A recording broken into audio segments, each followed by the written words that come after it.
Hi, I'm Nikhil. And I'm Ryan, and this is our video lab report on C. elegans.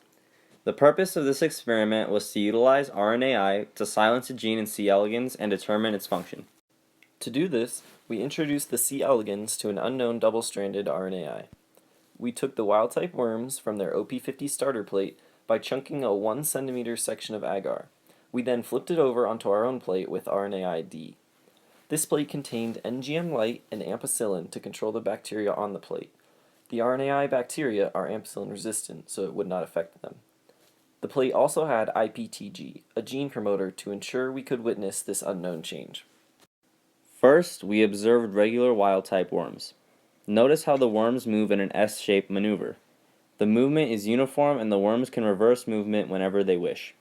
The 5 different life stages of C. elegans are eggs, L1 through L4, and adults. There was an even distribution of life stages throughout the plate. Eggs are the little dots among the worms. L1s represent the smallest worms on the plate. L2s represent the second smallest worms, and L3s the third smallest. L4s and adults are similar in size, and you can tell the difference by identifying which ones carry eggs. Adults are the only life stage that can have eggs. This is our own plate, which we transferred wild-type worms to where the dsRNA-D was present. We observed the plate 2 days later. Something we noticed was that the population seemed off. There seemed to be less adults than normal, and more L3s and L4s.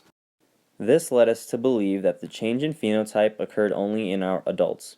Either the adults were dying off, or there was a change in phenotype. After further observation, we realized that there were still plenty of adult worms.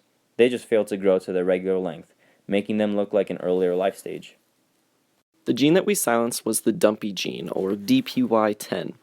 This produces a cuticle collagen protein that affects body morphology and movement. We recognize the effects on the worm's body's morphology as the adults were shorter in size than the wild type. When the worms were introduced to the double-stranded RNA, the RNAi inside the cytoplasm of the worm's cells identifies the foreign RNA as an intruder, and it begins to destroy the foreign RNA. In the process, it destroys even the natural DPY10 RNA, disrupting translation of protein and thus shortening the worm. Overall, this project was a success. Together, Nikhil and I witnessed the practicality of RNAi and its inner workings. These worms directly relate and show how RNAi would work in humans as well.